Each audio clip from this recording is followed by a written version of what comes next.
So a new season of Marvel Snap is about to kick off, and we have the final versions of this month's cards officially revealed, which means it's time to revisit these, give them ratings from 1 to 4 stars, talk about how these might work in the current meta, and discuss some changes since you last saw these cards. Some really important changes, in fact, with this card, Agamotto. So Agamotto is still a 5/10 with game start. Shuffle 4 Ancient Arcana into your deck. But when it comes to these Arcana, I want to talk about some really significant updates here. Number one, you'll notice these do not have power values. When we first saw these data mined, everybody was giving these a power value of 0.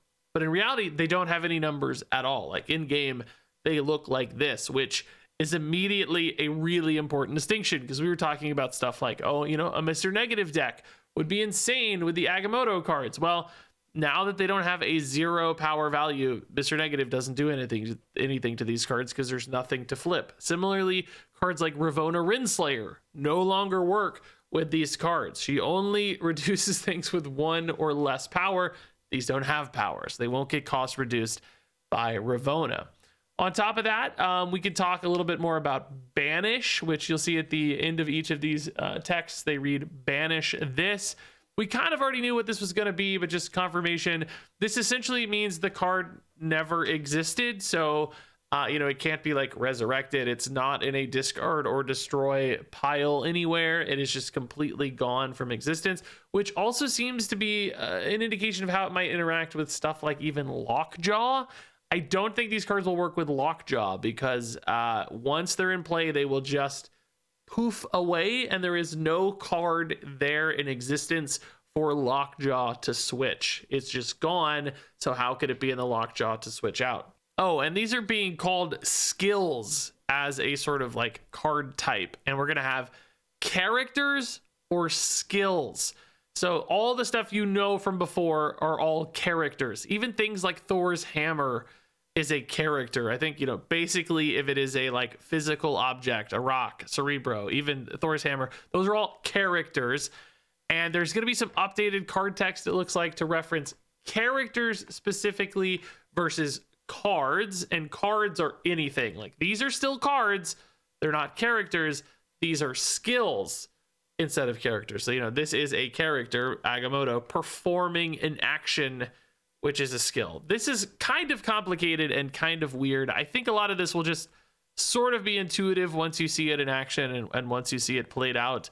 But there will be certain cards that, like, you know, Gwynpool will not be able to buff skills because they are not characters. So there are actually some important gameplay distinctions.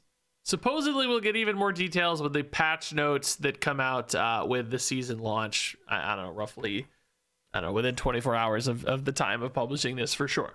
So I guess really what this all boils down to is like, what deck do these actually fit into? They're like independently sort of good, but they're all pointing in like different directions. And I think that's going to make deck building around this a little bit of a challenge. I mean, the one hook that they all have, of course, is like on reveal synergies. So putting together an on reveal deck with various on reveal payoffs and repeating effects, you know, you got like Wong or Symbiote Spider-Man or something. I guess Symbiote Spider-Man doesn't work. Oh my god, because they banished themselves. So Wong, I guess, works. But Odin doesn't work because they all go away, right? So it's like even that is not necessarily a perfect fit. You might be able to construct a cohesive deck around that and occasionally benefit from these a little bit, but none of it really jumps out at me super clearly. The Mr. Negative angle was gone. You know, like Winds of Watum love Scream, but the rest of these maybe not so good in a Scream deck, right? Like ramp stuff for Bolts of Balthak might be okay with images, but makes Winds and Temporal Manipulation a little less interesting perhaps.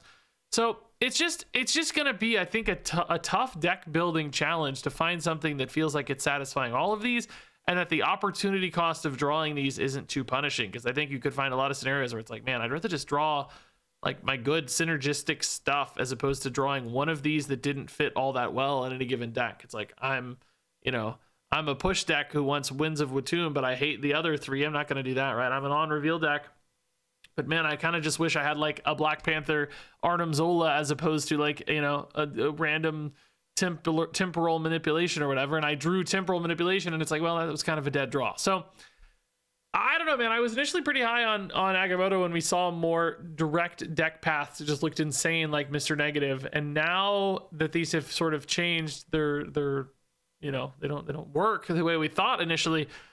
Boy, that makes it a little tougher. So I'm a little softer on this card. I think there's still a chance just raw power output is high enough that Agamotto finds some homes in just generic good card decks where you don't really care too much what you draw, or decks perhaps that just do run like a lot of excessive card draw.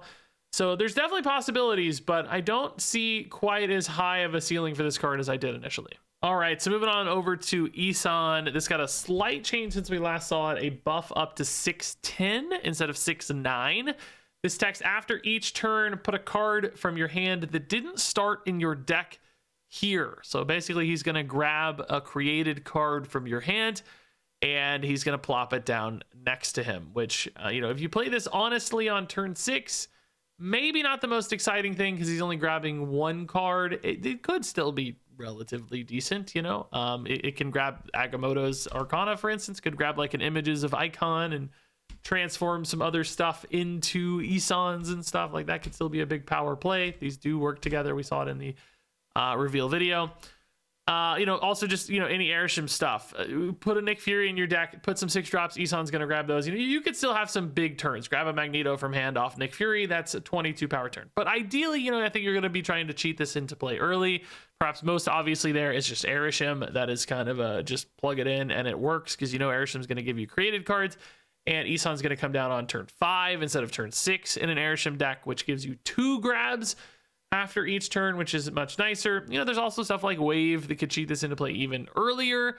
So go for the turn 3 Wave, turn 4 Eson. He's got turn 4, 5, and 6 to just fill out the location. He'll probably carry the location by himself in that case, just grabbing a bunch of stuff. Keep in mind, you do need to have enough cards in hand to satisfy that if you're doing things like Wave. So if you had time to do that, maybe Wave Airshim's a possibility too.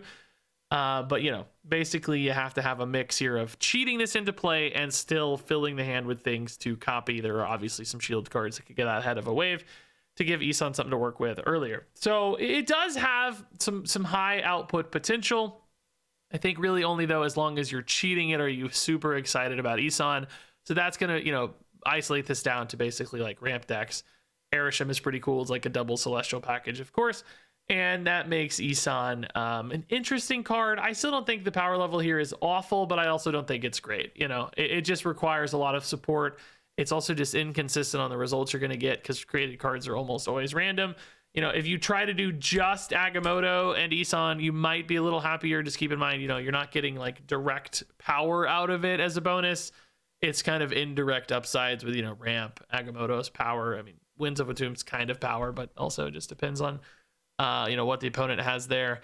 And then Icon could be pretty sweet if you had small stuff too. But ultimately, you know, kind of conditional on ramp, kind of inconsistent. Those are 2 problems to keep in mind for Eson, I think, for this card to really succeed. All right, so moving on to our next card here. This is Starbrand. He is unchanged since we last saw him. Still a 3/10 ongoing. Your opponent has +3 power at each other location. Finally, the answer to Bar with No Name.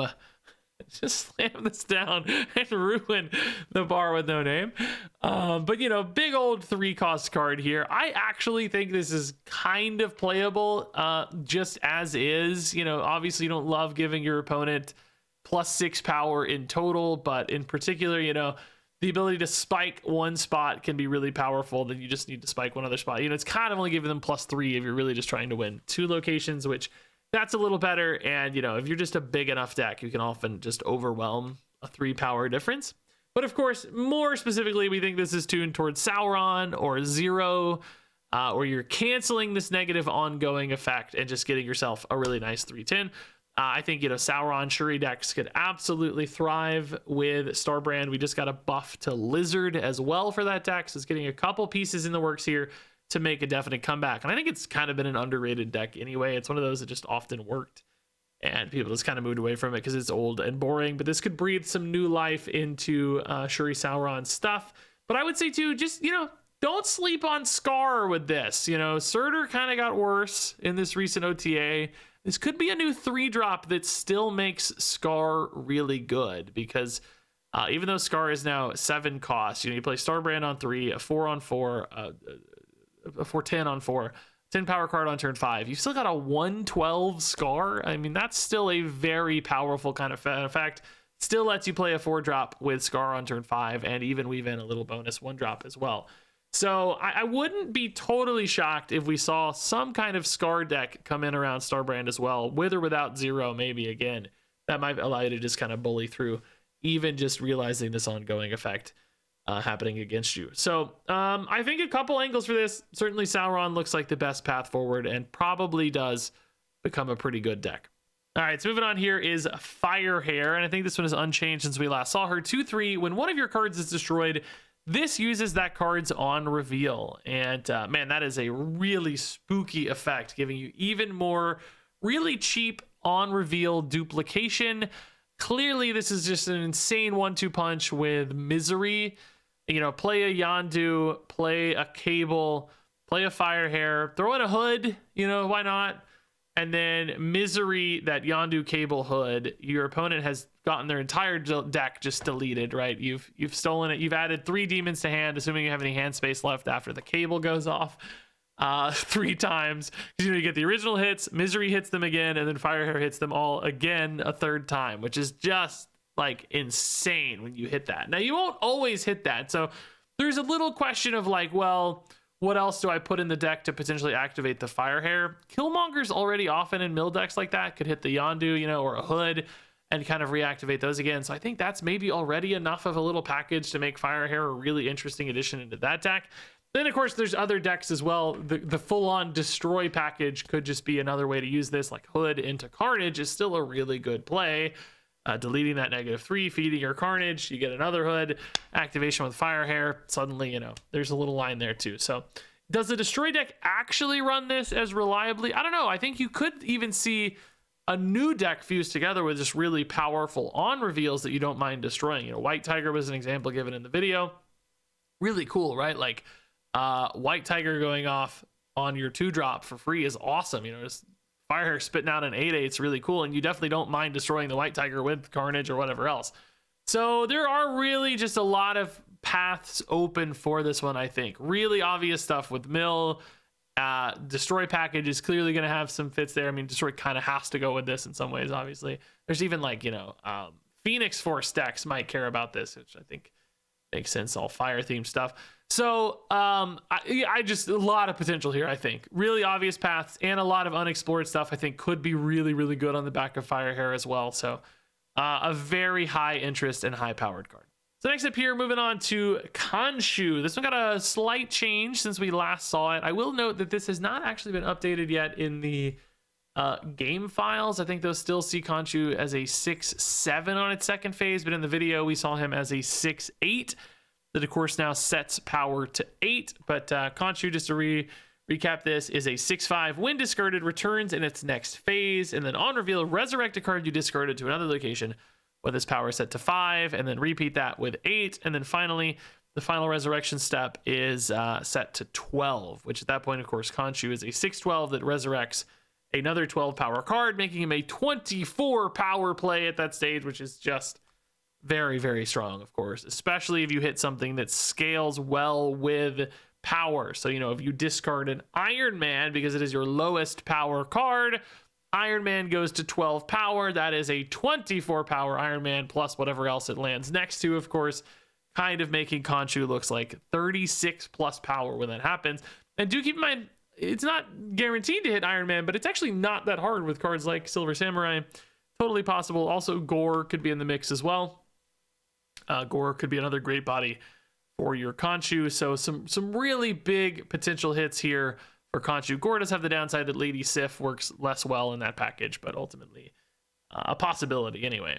And it doesn't have to be an Iron Man to be good, for the record, either. I think there's still just a lot of really great targets potentially for Khonshu, just because 12 and 12 is big and awesome, and it's another location, so you know you're going to be spreading that power too, which is really nice. It's not going to accidentally stack itself up and kind of waste it all in one spot. So ultimately looks really good. As far as like activating this twice, don't think it's that crazy between, you know, Lady Sif hitting it, you got Blade to hit it sometimes, particularly like kind of a 1-2 punch there, right? Like on turn 4 you play Sif and Blade together after the Khonshu moves to the right hand side. But they also have MODOK too. So MODOK, you know, Universal going to catch a hit on this.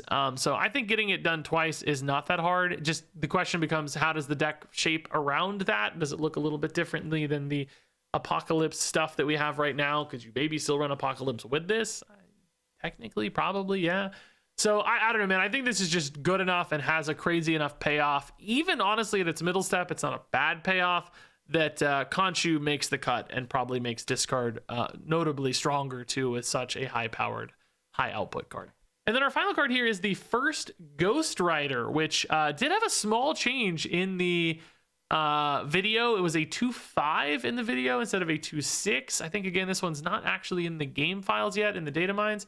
It still looks like a 2.6, so totally not sure, but officially in the video it was a 2.5, which is a nerf, which kind of surprised me because we also got confirmation on this card that it does not work with negative numbers, which is a change in policy because we know that Lasher, when he is negative, will buff opponents' cards. Like, it respects the math of negative numbers.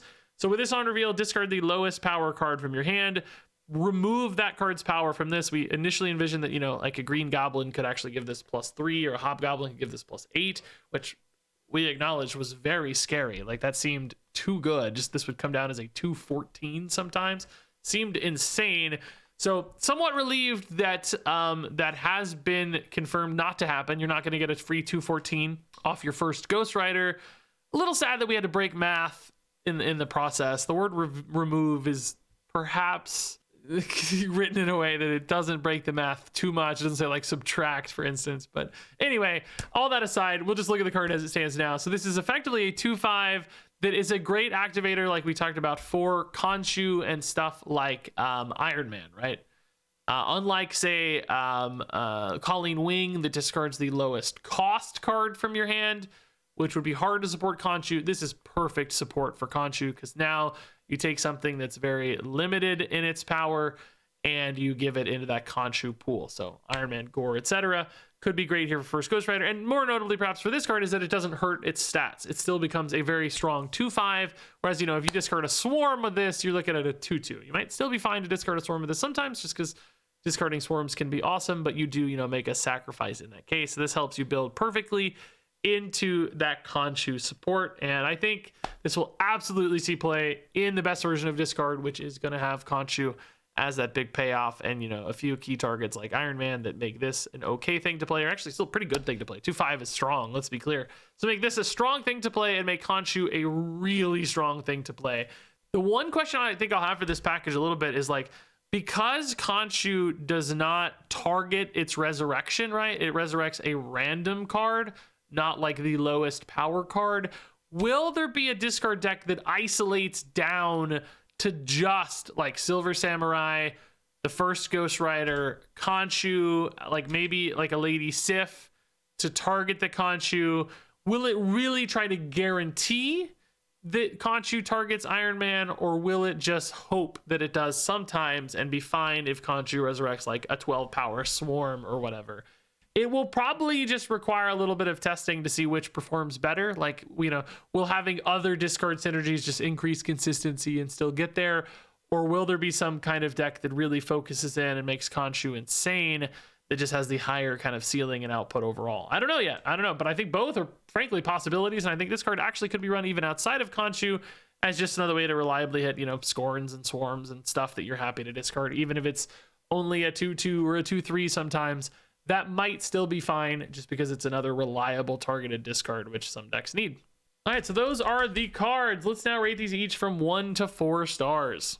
Khonshu is a 4-star card. Firehair is a 4-star card. The first Ghost Rider is a 4-star card. Starbrand is a 3-star card. Agamotto is a 3-star card. Eson is a 3-star card. And yeah, there you go. Pretty strong month, which is a relief. I felt like last month was pretty shaky. Honestly, a little boring from a card standpoint as well for me. Like, a couple cards just did not really catch my attention that much. This month, though, looks way more fun. Stronger, I think, on average as well. I see, you know, some challenges for Agamotto and Eson to find like great fits, but I also think they're just generic enough that they'll pop up somewhere. You know what I mean? Like, Eson's just probably going to be a staple in Erisham moving forward. Thought about giving him 2 stars, but I was like, no, Erisham decks will run this. It's like, that's good enough. Honestly, they might also run Agamotto. Just good cards here and there. Agamotto maybe could be a 2-star card too, but I think they're fine. And then the rest of these, I see very specific paths into good decks. So I think they're all going to be very good throughout the month. So pretty strong month of cards, and I like the flavor and feel for a lot of these too. All in all, excited for this month, which is, again, a big relief after last month. Ugh, that one was kind of a stinker to me. So share your thoughts on these cards down below. Any other cool insights, deck ideas, cool things you want to see with these. I am keeping an eye out on all of that. Thanks much, as always, for watching, and I guess I will see you around.